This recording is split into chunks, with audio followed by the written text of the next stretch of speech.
The fact that no one respects Clayman while he's simultaneously raising a glass to himself because the guy has no friends, so of course he's gonna make toast with himself and a couple more mirrors so it makes it look like there's more people encouraging what he's saying, is kind of fantastic because Rimru's the character who's been manipulating, he's been setting up the chessboard, he's spreading stories, he's making it all line up so that he can be accepted as Demon Lord as he simultaneously takes down Clayman. Because while he's already met the criteria of Demon Lord, he still needs to be accepted by other Demon Lords and things like that. And all the pieces are in play. You have Guy Crimson, you have Leon, all of them are very intrigued in Rimru. They're cautious, but if that entire conversation towards the second half of the episode is anything to go off of, it seems like Rimru has pretty much like a 99% chance at becoming fully accepted and being where someone like Clayman wants to be,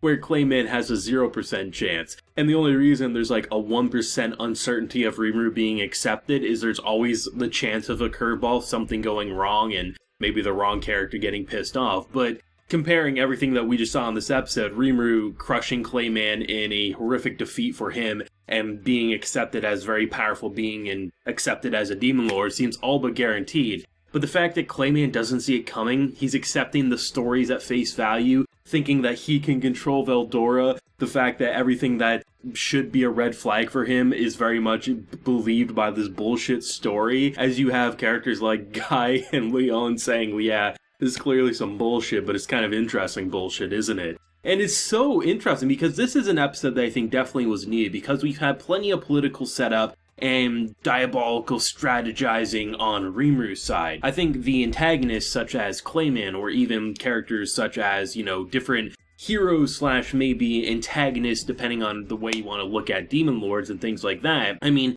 we need to see more of that, especially if we're going to be jumping into a giant banquet here that is going to set off some alarms. It's nice to see where different characters are standing on the eve of this taking place, and getting characters like Veldora's sister popping up so casually and kind of with so much authority, and just the idea that when she's, I don't know if I'm the only one who found this hilarious, when she was like, hey, what my brother's up to, oh, it looks like he's very weak, looks like he's in a different state.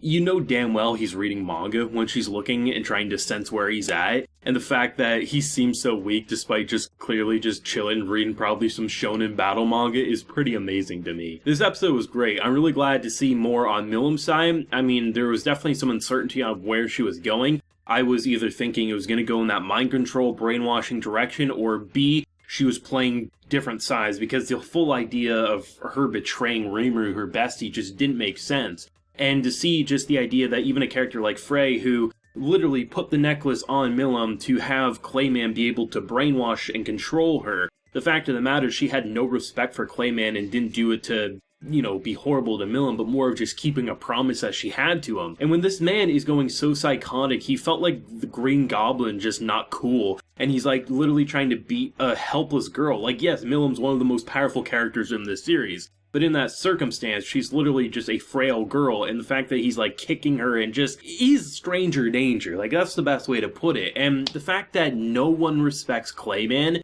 brings a giant grin to my face, because I truly believe that when he's like moments before his death, because there's no way Clayman survived. I would be shocked if Clayman survived. Had we not seen the massacre of the army, I would say maybe, but we know death can happen in this show, and there's no way a character like Clayman will ever get a second chance or anything like that. We've clearly reached the turning point in Slime, so I'm imagining when he's inches away from death, and the realization that no one's ever respected him, I imagine that smug, arrogant grin is going to turn into the most cowardly frown ever, and hopefully his head comes off, because that is what this boy deserves. And it's kind of great, because this season, I'm really starting to think about where Season 3 can now go, because I feel like Rimru's going to be victorious. Rimru's going to defeat Clayman, probably be accepted in the Demon Lord realm there, and probably his opportunities will completely branch out. And I think that's really interesting for a narrative for Season 3, because Season 2 is a mixture of roller coaster action, emotional high points, and political setup, and I love that type of stuff. I love seeing characters sit around a table and discuss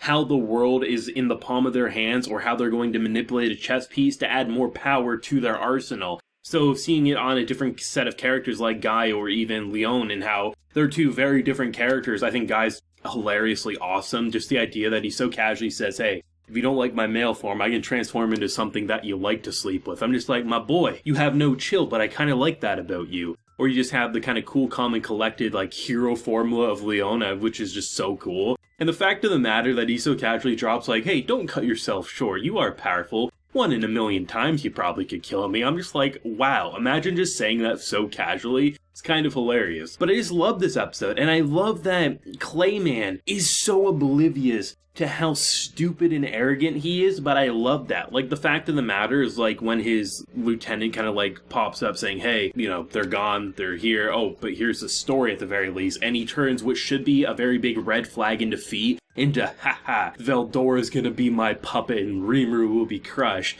As then, the second half of the episode is the complete opposite. While they don't explicitly say Rimuru is behind all of it, they're very much like in the right line of thinking, if not implying that they believe Rimuru is a character that we probably want on our side, though we have to meet up with the guy. We have to make sure that it's not going to be another Clayman situation. But yeah, Clayman, I mean, even if Rimuru wasn't trying to kill him right now, I feel like someone like Leon would probably kill Clayman before he could really do much damage upon the world. And it will be interesting. I mean, the pieces are there. Rimuru's plan and mission is set in motion. The word has been spread about why Veldora's back, why the army was killed, why certain people went missing. Everything is lining up exactly as Rimuru wants, and while sure things can unexpectedly happen, I still think Milim will probably be the wild card of the unexpected, but given the fact that it's not like something on an emotional level that needs to be broke, but just the necklace, it seems like she should be recruited fairly easy as well, and I'm just here for Clayman's defeat, and I'm excited to see what that's going to look like. I also love the fact that Ramrus, it's just the idea that, you know,